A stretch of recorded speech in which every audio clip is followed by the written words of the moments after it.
अस्सलाम वालेकुम जी। तो आऊँ आया यार मोहम्मद अमी ॾिसी रहिया आहियो मुंहिंजो यूट्यूब चैनल यार एम ब्लॉग्स।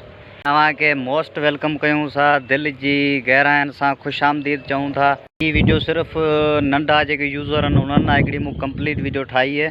उन्हनि खे मां एतिरो ई चवंदुसि त जे अमी कामयाबु थियो था हिन अदा सां कंटिन्यू राब्तो कंदा ऐं अव्हांखे जेका ज़री शइ हूंदी सा अदा अव्हांखे ॿुधाईंदो। ऐं अवी सोचियो पिया त आउं सिंधी में व्लॉग छो पियो करियां। सो मां पाण सिंधी आहियां, सिंध में रहां थो ऐं सिंध मुंहिंजी कल्चर आहे।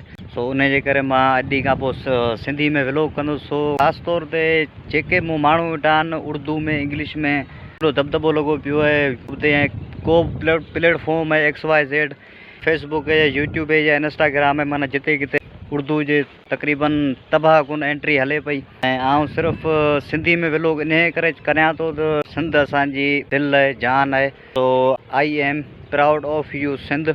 तो सिंध ना सिर्फ़ु 3-4 लफ़्ज़ ऐं उन खां पोइ जेके बि नंढा यूज़र आहिनि उन्हनि खे सिर्फ़ु हिकिड़ो ई इतला आहे अदा के सब्सक्राइब कनि ऐं लाइक कनि, शेयर लाज़मी कनि, ठीकु है। तो वीडियो ॾिसण जूं महिरबानियूं, वेलकम। ऐं उन खां पोइ नंढनि यूज़रनि लाइ हिकिड़ो ॿियो हिसाबु किताबु आहे। उन्हनि खे सिर्फ़ु आउं इहो ई चवंदुसि त अवी महिनत कयो ऐं हैशटैग सुठा लॻायो, टाइटल नेम आहे जेको उहो ज़बरदस्त लॻायो ऐं जेको अव्हांजा थंबनेल आहिनि थंबनेल बि हिकिड़ो सुठो एडिटिंग करे ज़बरदस्त लॻायो।